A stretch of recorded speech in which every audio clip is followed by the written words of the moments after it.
I think Deion Sanders is wrong about his main strategy when it comes to recruiting, and it may come back to bite him.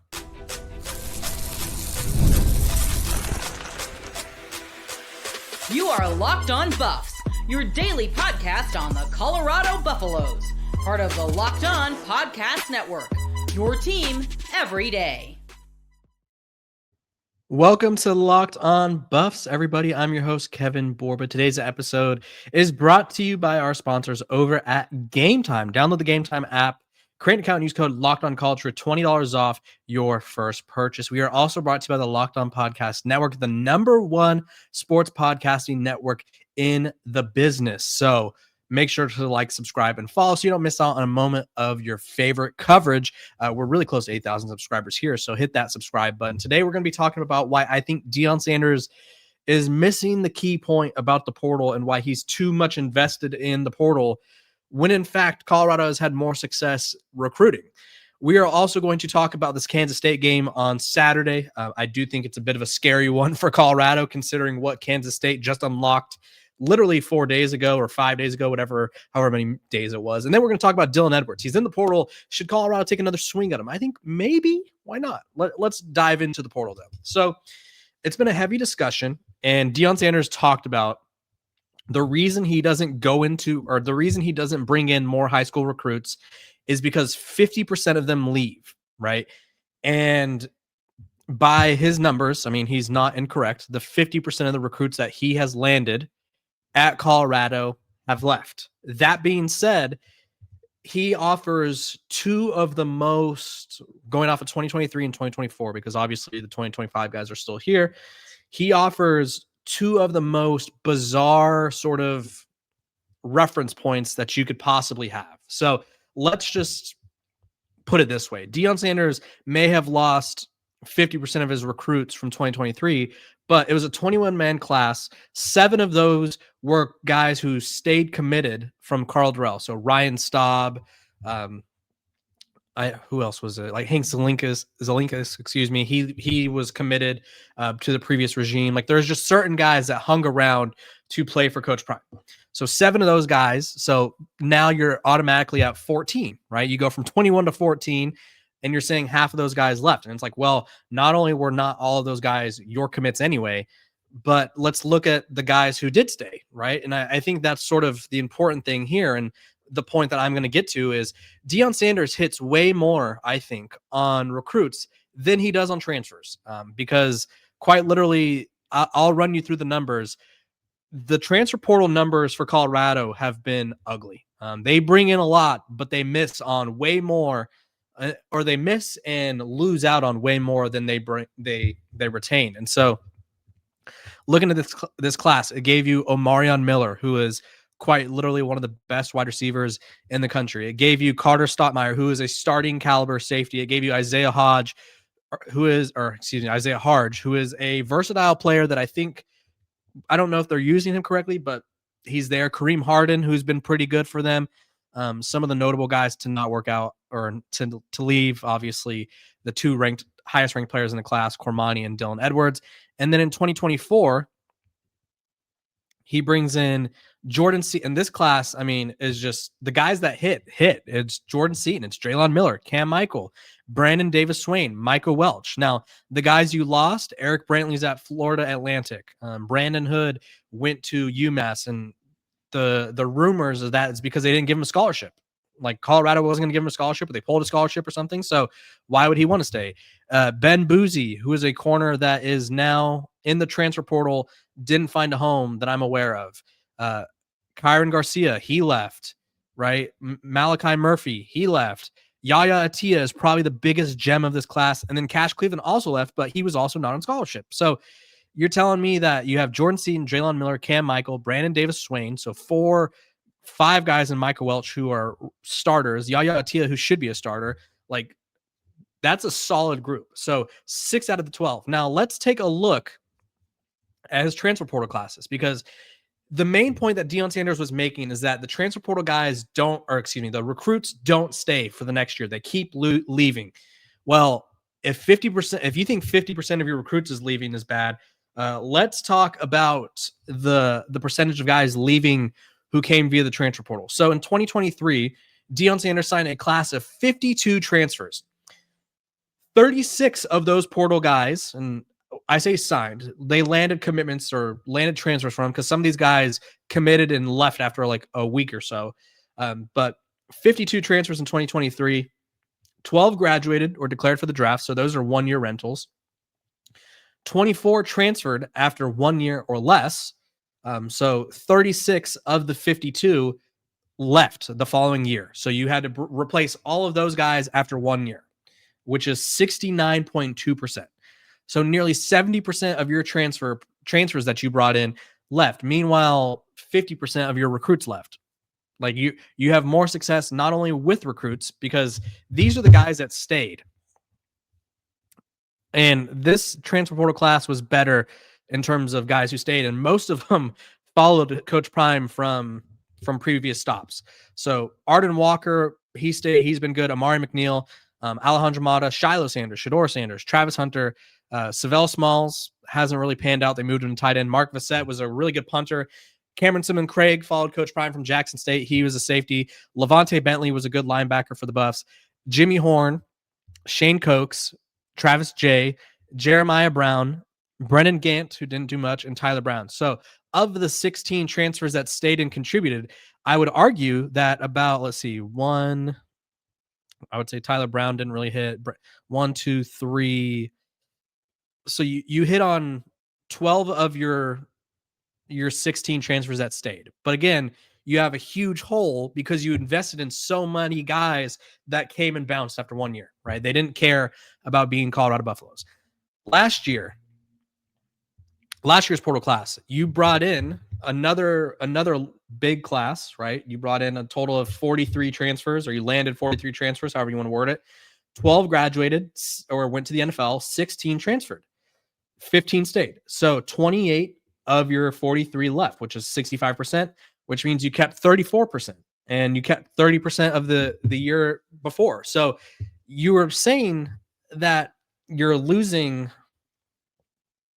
like half. If you're losing half your recruits, that's 50%. You're keeping 50%. Meanwhile, the most transfers you've kept thus far, and I think this year obviously is going to probably be an even bigger decline, is 34%. So you are clearly, one, bringing in transfers who leave after 1 year, whether that be in the portal or just they're done. So you're going all in on 1 year rentals, and you're not hitting on most of them. Like this past year's class that stayed is very thin. It's Charlie Williams, a tight end, who I honestly forgot was still on the roster. Cam Hawkins, the long snapper. Ivan Yates has been pretty solid. Tafik Thomas has been fine. RJ Johnson, Dallin Hayden, they haven't used. Nikhil Webb-Walker, obviously he had some health issues. Torian Carter, DJ McKinney's been really good. Samuel Okunlola has not played pretty much all this season. Anquin Barnes has been good. Quincy Wiggins, Preston Hodge have both. Well, Preston Hodge has been really good. Quincy Wiggins, Terrell Timmons, Keaton Wade, who has been good. So of the 15 that stayed, I would say you probably hit on Ivan Yates. Tafik Thomas will count. I'll give him the benefit of the doubt. I'll give benefit of the doubts for each of these guys just to inflate the numbers. RJ Johnson, Dallin Hayden will count as hits. DJ McKinney, that's 5. Anquin Barnes, 6. Preston Hodge, 7. And Keaton Wade, 8. So 8 out of 15, and I'm being generous with a handful of those, and you guys know that. Like you are so invested in a method that is not working. It is not giving you the return on your investment that you should be getting. I think Coach Prime, if he went in and recruited 30 high school recruits, they are hitting on their high school recruits at a higher clip than they are on their transfers. It's just like the best players on their team, their core players: Julian Lewis, Omarion Miller, Jordan Seaton, Yaya, Brandon Davis Swain, Tafik Byard. And I'm sure I'm missing people, but that's 6 right there. 5 recruits to 1 transfer. If that's the ratio, and I'm sure there's probably a handful more transfers that'll be back next year that I'm possibly missing on, but like if that's the ratio you're going off of, like what are we doing? Like that is not a great ratio. Like the transfers this year that you could sort of already tell, like Joseph Williams is good. He'll probably be back. So that's 5-2, right? Tafik Byard and Joseph Williams, I would say are by far the two best transfers they brought in. Throwing Xavier Hill, but he's leaving. So 5-2 of the guys that are returning, Zach Atkins 5-3. So for every 3 transfers that you hit on and are returning next year, you hit on 5 recruits. So if you double that, so if you double the amount of recruits you take in and lessen the amount of transfers you take in, you won't have to take fringe transfer portal guys. You won't have to take chances on these guys that fizzled out or didn't work out at their previous school, because you could key in on the Zach Atkins or the Joseph Williams of the world. You don't have to focus on like, okay, well, Andre Roy hasn't done much, but let's take a shot there. Like you don't have to do that. But Colorado is pigeonholing themselves into taking in as many transfers as possible, which means you're going to miss. That's just how it works out, right? You bring in nearly 50 transfers a year, you're not going to hit on all of them. You're just not. I already went through what transfers they hit on earlier in the year, and they did not hit on very many. Like, you are successfully recruiting at the high school ranks, and recruiting at the high school level is always a crapshoot, but at the very least, you're getting guys who could build a culture for years to come. These transfer portal guys do not care. They come for clout. They come for attention. They either get it or they don't, and then they leave. At least with the high school recruits, you may get a quality backup in there, right? Like Cam Michael I wouldn't say he's been a superstar by any means, but he's a quality sort of depth piece. Quentin Gibson this year, he's not a star yet, but he has shown flashes. Same with Quanell Farrakhan. Not a star yet, but he has shown flashes. Montrez Walker is a guy that's provided depth. Alexander McPherson has been really good. London Merritt has been really good for Colorado. I just think that Colorado's staff, as constructed, is more successful recruiting high school players, but is so invested in the transfer portal, and they are consistently losing more transfers per year, and they're not hitting on them. So I don't think they have the right mindset. And I do think Deion Sanders could be a top 5 recruiter in college football if he wanted to be, but it seems he doesn't want to be. It seems he wants a quick fix, but the fix isn't there, right? You could point to last season, but you had 3 generational players, because we're counting Travis Hunter as 2 players. You had the most accurate quarterback in college football history in Shedeur Sanders, who completed well over 70% of his career passes. And then you had a Heisman Trophy winner who could play wide receiver and corner and was probably the best at both positions. So your best bet is to have 2 generational players and a handful of other complementary transfers around them. No, that's not going to happen, because I promise you, generational players coming around it's not very common. It's just not. So that's my rant on it. You guys comment below. If you were Coach Prime, would you try the transfer portal method given the numbers I just gave you? You are losing. I mean, let's see. You retained 30% of your transfers from 2023, and you retained 34% of your transfers from 2024. And this year's class may be even less. So let me know what you guys think. We could debate in the comments. Appreciate all you guys. Anyway, let's talk about this Kansas State game, because it's a scary one. This episode of Locked On Buffs is brought to you by our sponsors over at FanDuel. Now, let me tell you about FanDuel. The NBA season's back, and there's no better place to get in on the action than FanDuel, the official sports betting partner of the NBA. Even if you miss the start of the game or want to ride the hot hand, FanDuel has live bets on everything from who will score next to fourth quarter comebacks. Plus, you can even combine your live bets into the same game parlay for a shot at a bigger payout. It keeps every game exciting, especially when your team's making that late push. Right now, FanDuel is giving new customers $300 in bonus bets when your first $5 bet wins. So head to FanDuel.com and sign up and play your game with FanDuel, the official sports betting partner of the NBA.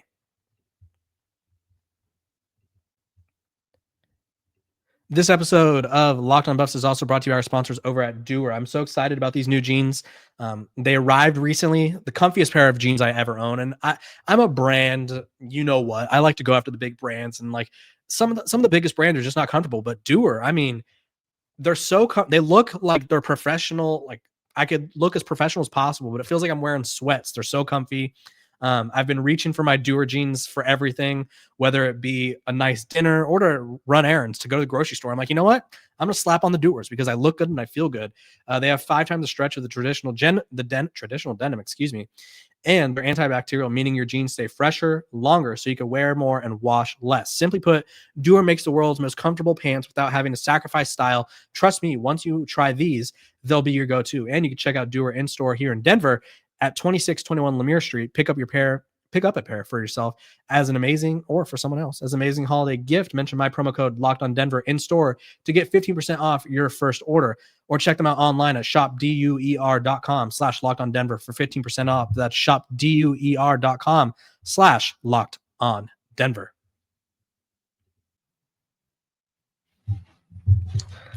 Welcome back to the Locked On Buffs. We are free and available wherever you get your podcasts. So make sure to like, subscribe, and follow so don't miss out on a moment of the coverage. We're almost at 8,000 subscribers. Really love to get there.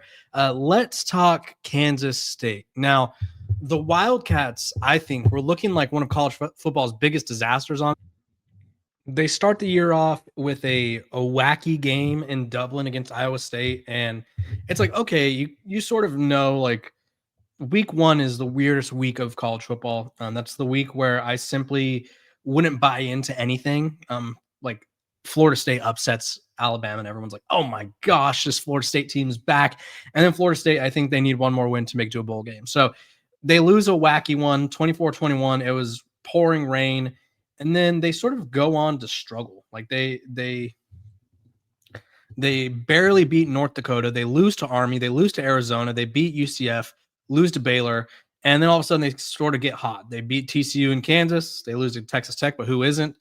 They beat Oklahoma State, but it was like a very uninspired performance. And then they just go toe-to-toe with Utah, put up 47 big ones on them, and Utah needed to score 51 points to win. But the revelation for Kansas State has been their run game through Joe Jackson. He is I think he's a sophomore, if I'm not mistaken. Yeah, a sophomore out of Florida. Redshirt sophomore. He had 24 carries for 293 yards, 12.2 yards per carry, and then 3 touchdowns against Utah, which, I mean, we all saw that Utah defense against Colorado. I thought that Utah defense looked like one of the best in the country. Meanwhile, they get absolutely torched by this Kansas State team. So Kansas State are sitting at 5-6. They need they need a win to make a bowl game. They're favored by 17.5, according to our friends over at FanDuel. And I just feel like you're either going to get the Kansas State team that barely beat Oklahoma State, which for Colorado would work out quite well, because I think Colorado's defense can hold up long enough. But the problem is, can the offense score? And with Caden Salter back at the helm, I assume both tackles are out again. I assume we're going to be missing some more guys. The defensive front was banged up. I don't know how good Colorado's going to be, but if the offense can kind of keep up a little bit, Colorado has a chance to win. Now, the big concern is Colorado's run defense, and then Kansas State's ability to run the ball all of a sudden. So for those of you who may not be keep track at home, Colorado ranks 132nd out of 136 teams in opponent rushing yards per game. They are giving up 224 yards rushing a game, which is on par with UMass, who just finished 0-12, Georgia Southern, who's not very good, North Texas, surprisingly, but North Texas is like, we don't care. We're just going to score 60 points on you anyway. So, but for the most part, you're down there in the pits of not very good, right? You do not want to be at the bottom of this. Like Georgia Southern this year is 5-6. So you're basically with a bunch of subpar teams. Like they are the worst run defense in the Power Four. The next closest team is Rutgers at 209. And then after them, it is Baylor at 205. And so Colorado's run defense, I'm not expecting them to stop the run because they haven't done it all year, and Avery Johnson is quite dynamic.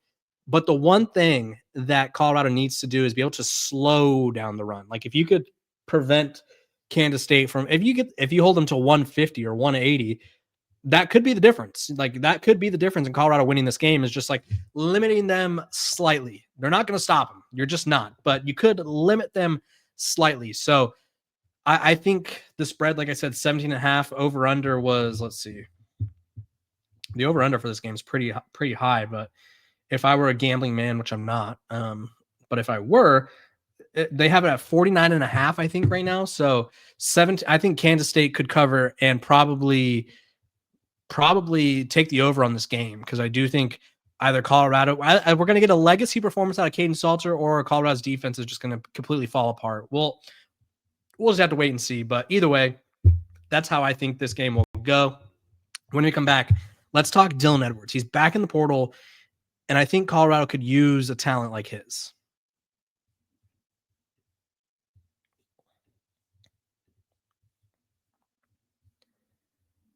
This episode of Locked on Buffs is brought to you by our sponsors over at Game Time. College football is here. I couldn't be more excited. Tailgates, the rivalries, the energy in the stands. There's nothing like it. But let's be real. Getting the tickets can feel like more of a battle than the game itself. Endless queues, hidden fees, prices jumping at checkout. That's why I use Game Time, the app that gives the advantage back to fans. It's the easiest way to score last-minute tickets at the best prices with no surprise fees. What you see is what you pay. I pulled up Game Time in just a couple taps. I saw amazing deals. I'm talking about your favorite college football team. There was tickets for as low as $25. So take the guesswork out of buying tickets with Game Time. Download the Game Time app, create an account, use code LOCKEDONCollege for $20 off your first purchase. Terms apply. Again, that's promo code LOCKEDONCOLLEGE for $20 off. Swipe, tap, ticket. Download Game Time today.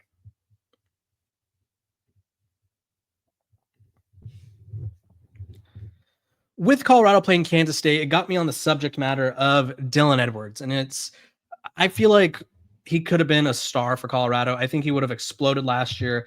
I was never quite sure on what position he should have played. I think he's a good running back, but he's so small. And I know Coach Prine loves himself some small running backs, but I just didn't know if it's sustainable for him to be 5'9", 170 pounds and playing running back, taking hits. And like he got injured again this year. So he's really yet to play like a full season. But last year at Kansas State, he was a nice change of pace back and a true change of pace back, not like the one Colorado trotted out there against Arizona State. And he had his career high in receptions against or at Colorado. He had 36 for 299 and 4 touchdowns. And I don't know if he'd be open to a reunion. I don't really know if Colorado's looking for something like that, but I think he could be the perfect sort of running back gadget guy. You have him, DeKalen Taylor, like you could just attack teams with speed. And I think the best part about having they remind me of each other. Like they're basically the same player, I would say. And the best part about having two of them is you could rest the other one. And I think it's important to keep both guys healthy because neither guy is really big enough to sustain the hits that I think that they would sustain. Like DeKalen Taylor, I think he only played, 3 games for Colorado this year? Played in 4 games, excuse me. He had his best game was against Georgia Tech. His best game was against Delaware. 4 catches for 49 yards, 7 rushing attempts for 48 yards, and a touchdown through the air. Like we didn't see a lot out of him, and he's quick, he's fast, but he's 5'9", 165, so he's just as small. So I think if Colorado wants to go all in on this compact speed back, you need a couple. So that way you could sort of rest one, make sure the other one's healthy, and you could just rotate them and line them up at a receiver because they both can catch. Like I think you could give Dylan Edwards another shot, but I think you have to use him entirely different. So we will see if Colorado decides to get back in the Dylan Edwards market. We'll see if Dylan Edwards wants to come to Colorado. I think it'd be interesting to say the least because you need more weapons for Juju Lewis, but needless to say, this offseason, this transfer portal will be interesting because Coach Prine's going to have to bring in a lot of transfers. So I appreciate you guys for tuning in every single day, making me your first listen of the day. We are free and available wherever you get your podcasts. Make sure to like, subscribe, and follow, and I will see you all tomorrow. Happy Thanksgiving.